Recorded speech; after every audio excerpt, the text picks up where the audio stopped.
So this video is going to be a bit different to the videos I normally do. I'm not a life coach. I'm not one of these coaches which will give all the advice about stuff and then trying to sell you a course afterwards. As you can see, I write books and I have a lot of inspiration for those books. And part of that inspiration comes from very, very bad experiences which I've had at the hands of other people. Now, I'm not going to talk about those people because, let's face it, the reason why you're watching this is because you're frankly fucking sick to death of thinking about this person and thinking about these people, particularly if you're like me. So what happened was here we go, we'll talk about that. So I was in quite a bad relationship in 2020 during the lockdown, and it took me quite a while to understand what happened and to get over it. And if you're watching this video, my guess is that you have been through something similar and you want to know what the hell to do now that it's all over. Since leaving that relationship, I was not in the best place, as is to be expected. Was it in the best place? I'm not going to say that this person was a narcissist or whatever, you know, all these buzz terms you hear now. All I know was that this person was a very unhealthy person. And that's number one. That's the first thing what you need to do. Is stop trying to psychologize somebody. Oh, they're a narcissist, or they're a borderline personality disorder. Ultimately, they were just not a nice person. Whether you got the diagnosis or not doesn't matter. It didn't change it for me. It won't change it for you. You can spend hours and hours and years and years and years of your life ruminating over whether it was this and they said this and, oh, there's this trait here and there's this one. It won't make a difference. And I'm telling you, it will not make a difference.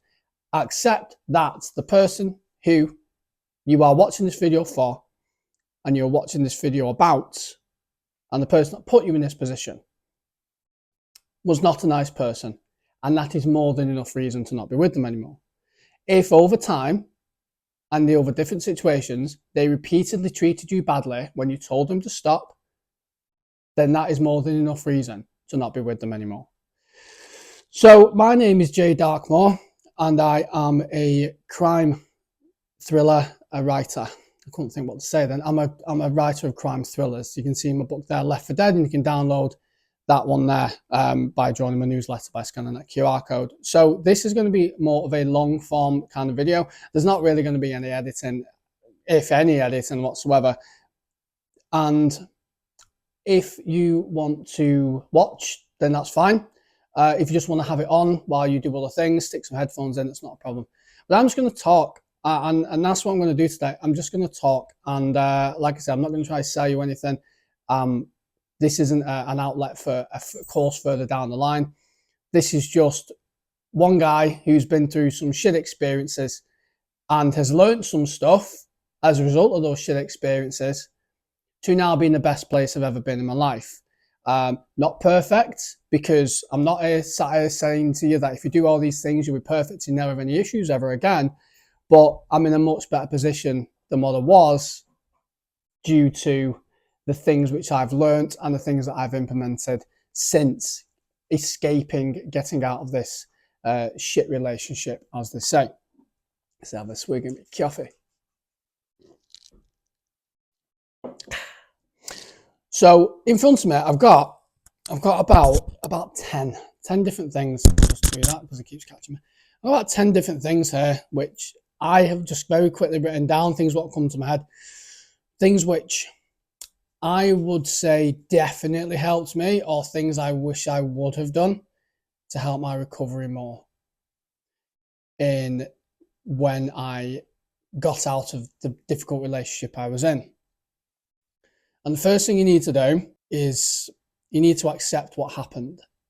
And that can be a really tough one. You need to accept what happened, the good and the bad. Because if you're trying to fight the feelings of feeling bad, of feeling upset, of feeling angry, then it's just going to manifest. And the body keeps score of bad, terrible, horrible things. And if you bury those feelings down, I know as guys, we don't like to feel things. We don't like to feel like we're being a victim or a survivor or something bad's happened. Sometimes you've got to a little bit, and there's no shame in that. There's no shame in that, guys. If something shit happened, accept it happened and accept it was shit. You got into a position with somebody You got into a relationship, you love this person, you really care for them, you thought that they were the one, that you'd met the right woman, and it turned out not to be. So now you feel lied to, you feel angry, you feel like you've been deceived, you might have feelings of revenge, you might, all this sort of shit. But ultimately, lads, you just have to think, this happened, and you've got to sit with those emotions. You got to, think about the happy times you had. If you were genuinely happy, then, that's good. Relationships, bad relationships, toxic relationships, the bad over the long term.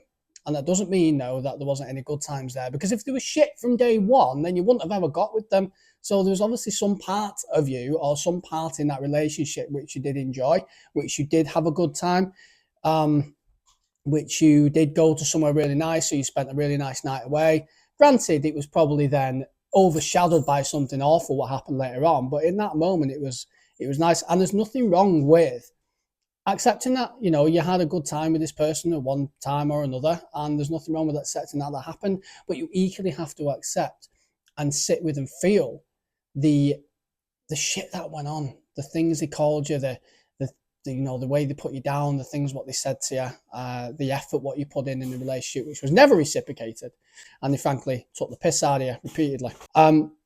So you need to accept what happened, and the reason why you need to accept what happened is because if you bury it down and try and force it down, it will just take longer. And guys, I know people that have broke up with their ex-partner 10 years ago. Their ex-partner is now married, moved on to some other guy who she's fucking abusing. And my mate, or whoever it is still sat there going, yeah, well, they did this and did this. It's like, fucking hell, lad. It's been a decade, or it's been years. At what point are you going to turn around and go, you know what, that was shit. I get why it was shit, but I'm glad I'm not with them anymore because it was shit. Yes, we had some good times, and, there was some good feelings there and really strong feelings there. And it was a fucking whirlwind of emotion, but ultimately it was awful. It wasn't a nice thing that happened, but I'm glad I've moved on and I'm out of it. Because also, you can't fully, and this moves on to another point I'm going to make later on, but you can't fully commit yourself to the person that you're supposed to be with, or the next girl you get with, or the next guy you get with, and you're still ruminating over your ex-partner. That is a huge turn-off for your new partner, but it shows you're not ready, and it shows you're probably going to be quite hypersensitive and hypervigilant to little things. So you need to accept what happened. I need to accept it, feel it, the good and the bad, and then you need to park it. You need to move on. So number 2 is journaling, and you've got to journal. Like you got to find some kind of way, whether that's writing things down, or whether that's talking into a camera, or whether that's talking into a voice note and just recording your thoughts out loud. You've got to just get the thoughts out your head. It's the way how you, and I suggest doing this anyway, not in respect of just a shit relationship or a relationship as they're more often known, but a way of just fixing your brain. Guys, God, we have 60,000 thoughts a day. 60,000. Try and count to 60,000. You'll get very bored, probably because you get distracted. But 60,000 thoughts a day is what you have. And they're just constantly there. So if you are plagued by a shit relationship, and you're in grief, and you're in mourning, and you're not knowing what the fuck went on, and you're thinking, what the hell went on with it? I thought we were good, and then we were bad, and then we tried to be good, and then we were bad, and then we were really good, and then we were bad, and then we was awful, and then we were good again. Your brain's all over the place. Not only that, your nervous system from the adrenaline spikes and the dumps and spikes and the dumps, and it's going to be absolutely fried. So your brain's fried, your nervous system fried, but all you're doing is just sitting there and just thinking. And the moment you wake up, the name pops in your head. And the moment you go to bed, that's all you're thinking about all fucking day. This person and this situation in the back of your mind constantly. There's got to be a way to expel that. And journaling and verbalizing your thoughts and getting it out is by far one of the best ways to do that. The next thing I would say is, guys, When guys break up with a girl, they say the best way to get over a girl is to get under a new one. No, respect your body. All you're doing is numbing the pain. All you're doing is not doing 1 and 2, which is accepting what happened and feeling the pain which you suffered and going through your mental process. If you go out, if you break up with a girl, or she dumped you and she was a bitch and she was this and she was that, or, you know, like I said, a guy and he was this, he was a user and all this stuff. If you go out and you just start having sex with anything that moves, you're probably going to get a reputation like that as well. Not only going to get a reputation like that, which will then possibly feed back to other women that would be a great suitor for you, you're also not respecting yourself and you're not doing the work. You're not doing the work of accepting what happened and writing and expelling those thoughts. We can all numb ourselves with drink, drugs, sex, porn, women, men, fucking everything else, can't we? But we can all get so high that we don't want to talk anymore. We can all get so drunk and so off our faces on drugs and women and, you know, stay at the club till 5 in the morning and then whoever feels better for doing that. It feels good at the time because you're living on a cloud. You're ignoring all your problems, but then as soon as you come back down and as soon as you've had sex with that person and you have that post-nut clarity, you feel not only worse than you did before, but your issues are still there. So my advice is abstain from going out partying. I'm not saying don't go see your friends and maybe have a pint or a little discussion, but don't get drunk. Or maybe just abstain from alcohol altogether. Abstain from any kind of neurological altering substance, whether that's alcohol, whether that's any kind of intoxicant. It would be my advice. Stay away from relationships, stay away from sex, stay away from porn. Porn is fucking so bad for you. Honestly, lads, like guys, porn is so bad for your brain. And that can be a completely different video, but it really is bad for you. You've just got to abstain from doing that sort of behavior because I know that you're suffering and I know that you're in pain and I know that you don't want to feel like this because men shouldn't feel sorry. Men shouldn't feel bad. Men shouldn't feel upset. Men should just be able to get up and get on with it. There's an aspect of that.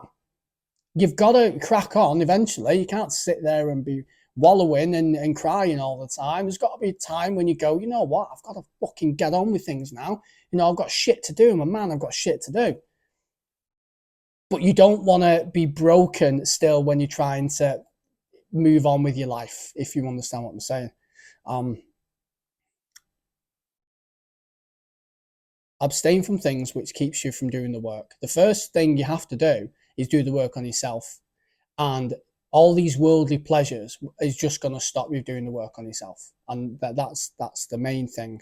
That's the main thing. It's like in the Left 4 Dead book there, Detective Laura Warburton, the main character, she's been through a shit relationship and she doesn't do the work and her life is absolute chaos.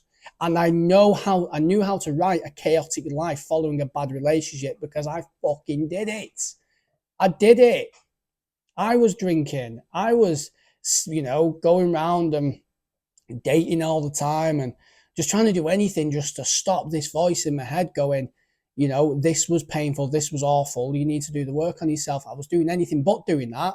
And it made me an absolute wreck of a human being. And, that's why that character in that book's so absolutely fucked. It's so messed up. And this is what I'm saying to you. I'm speaking from experience and speaking from a place of care as a man and also like someone who's been there before. Don't go out and just start trying to have sex with everything. And don't indulge in porn and don't just be getting off your absolute rocker constantly in an attempt to just block out what you should be feeling. You're a man. You got to do the work on yourself. You got to fix yourself before you go out into the world. And that's number 3. That's a really important one. That, and like I said, it relates to the first 2. Do the work on yourself.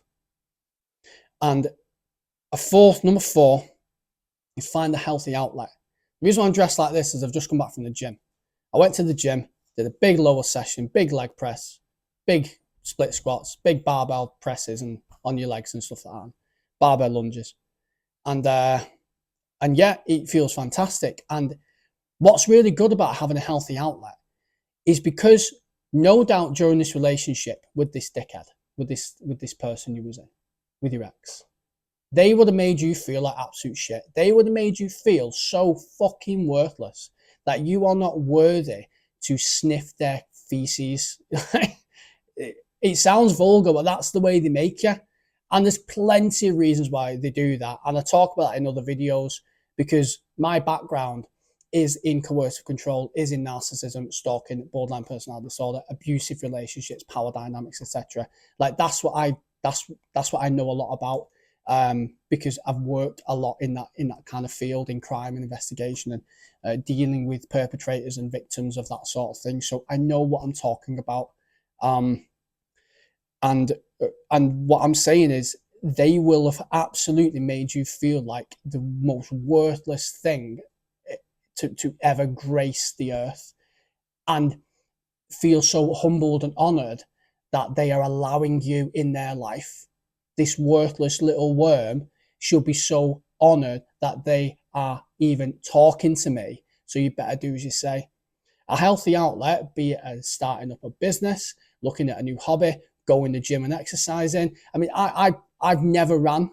I used to run a little bit, but I've never ran seriously. Following getting out of that shit relationship, I don't know if you see it there, but I've got some medals there. One is a 22 mile run, and one's a 47-mile ultra marathon through the mountains in the Lake District, which is, you know, a big place with big mountains. Never ever thought I could have done that, but because I found a healthy outlet and I wanted to prove this person wrong of who I was, and not only that, I wanted to prove to myself that I was capable of achieving something like that, and that I wasn't this awful, worthless piece of shit which this person made me believe that I was. And the reason why I was able to do that, guys, was because I did the work. I worked on myself, I got myself sorted, and then what I was able to do was challenge myself to complete something I never thought possible. All these books, wrote them. Newsletter, built. Website, built. Business, built. Making money. Great relationship now. I've got a dog. I've got a home. I've got so much more than what I had when I was in this shit relationship. Because I worked on myself, because I found a healthy outlet, I'm in the best shape of my life, spiritually, mentally, physically. I've listened to what my brain was saying. I've worked on myself. I've focused on myself, and I've gotten everything sorted. And that's what you need to do. Find a healthy outlet, whether that's going to the gym, whether that's exercise, whether that's running, whether that's education, whether that's doing something like this. You got to find a healthy outlet, guys. You find something. What's that one thing you always wanted to do? That one thing where you thought, you know what, I'd love to do that, but I don't have time. Do that. Whether that's a career change, whether that's traveling, whatever. Now's your time to do what you want to do. You don't have you've got energy now to focus on yourself and not focus on trying to please someone who was frankly unpleasable. So do that. Do that. Number 5, avoid alcohol.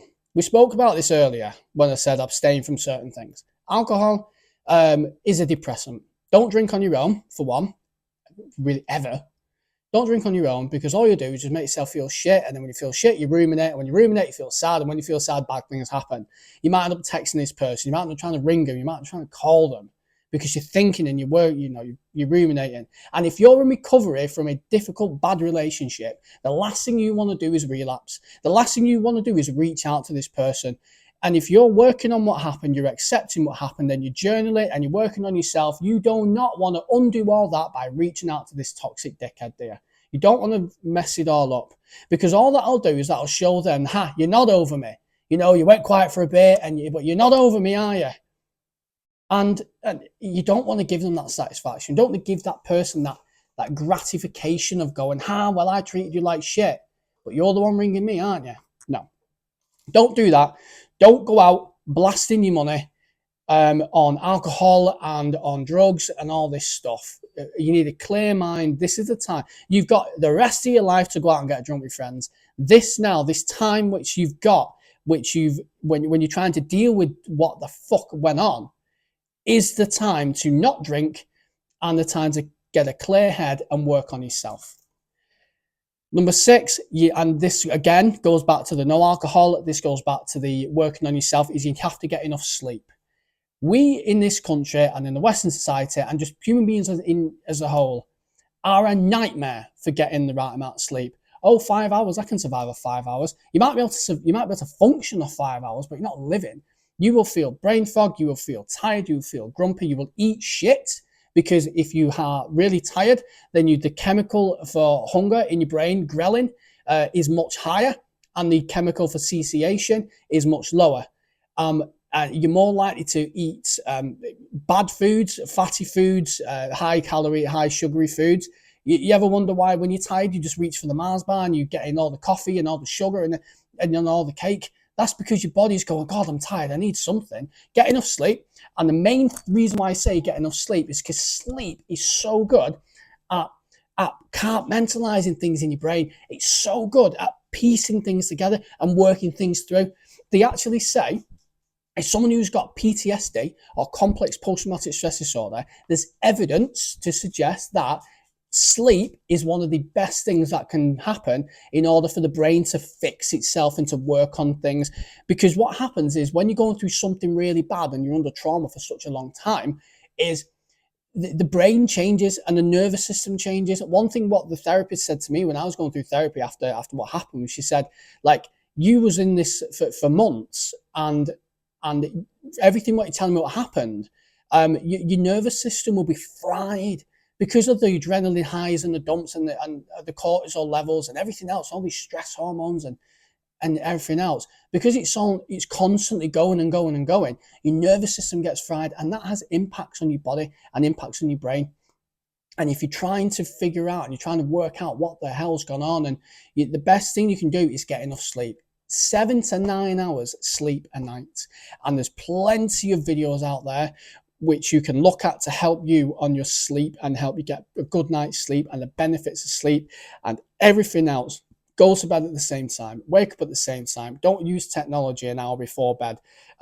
Don't sit there at 10 o'clock, 11 o'clock watching Netflix thinking, oh, just one more episode. Go to bed. Read a book. Relax in your bedroom. Take the TV outside your bedroom. I don't know why people have a telly in the bedroom. Your telly is for you and your time with you and your partner, and sleep. Like, that's what your bedroom's for. Should be a technology-free zone. Like, don't bring your phone to bed. Buy an alarm clock, because otherwise you're staring at a phone, you're scrolling on TikTok or YouTube or whatever. You're staring at it, blue light in your eyes. You try to go to sleep, you're wide awake, and you wonder why, because you've had light in your eyes for the past half an hour.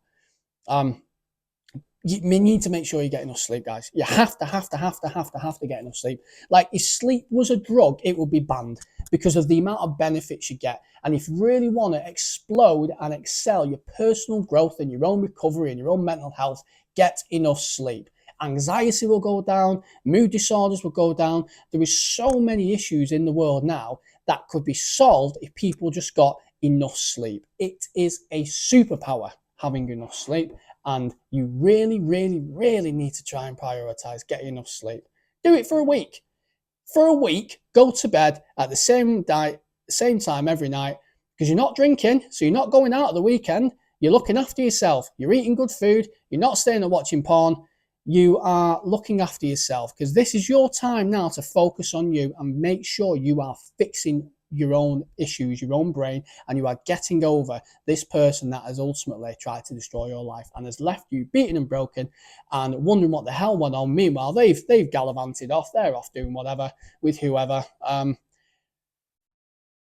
now is the time, and you should be celebrating that. Thank God I don't have to deal with them anymore. Like, oh, you'll never find anyone else like me. Thank fuck for that, because you're a nightmare.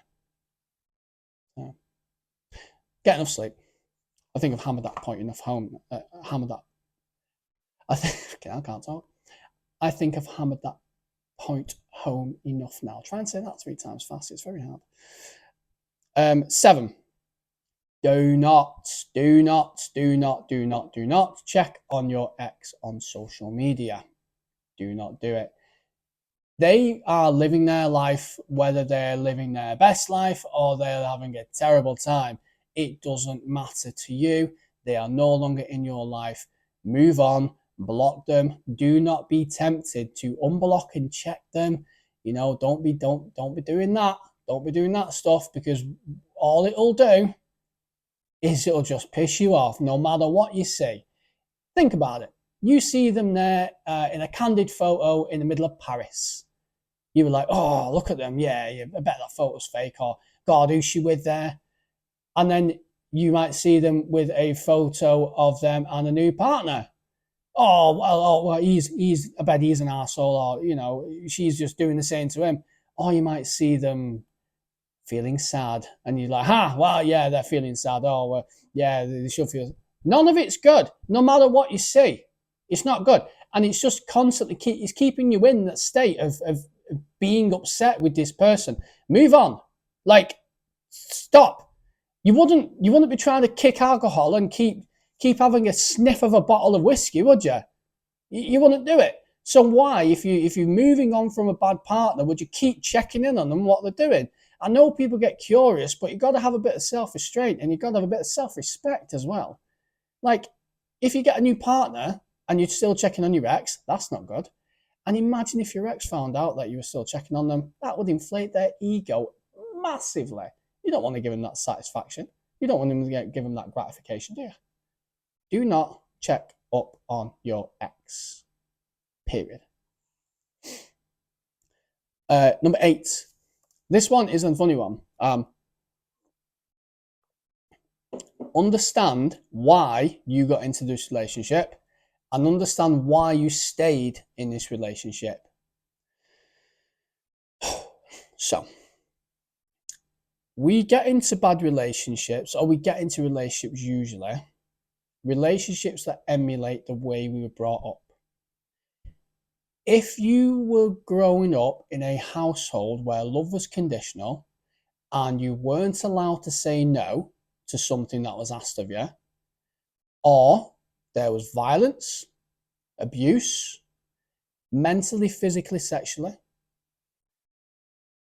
then you are more likely to emulate that relationship when you get older in a romantic partner. If you get with a partner and they are withholding of love and their love is conditional and you must pour all of your time and attention into them in order to get something back from them, then that is likely that it was the case when you were a child. And you've got to work on that. And you probably don't realize that that's the reason why you got with this person, but psychologically, that's the most likely logical reason. And this is something in therapy which I had highlighted to me, and it was an oh my fucking God moment when it all got spelt out and I did the work and I did a deep dive into things what had happened with family and friends and, you know, and partners and things in life that had happened. And then he realized what had happened in the relationship had just left. It was like, oh shit, it makes so much sense now. Understand why you got into that relationship and understand why you stayed in that relationship. There is an aspect, of course, of manipulation, which happens in abusive relationships, where they keep you in the relationship through manipulative tactics, be that guilt tripping, be that threats, coercion, etc.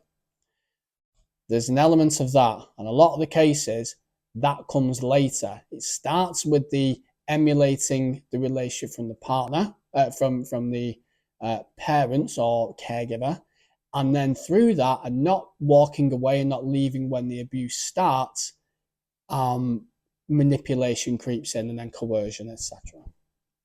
So do a bit of work. Write down what happened when you was a kid, just for your eyes only. Write down every significant event you can think of, every bad thing, every good thing, and so on, and just write down a huge list and just write it down.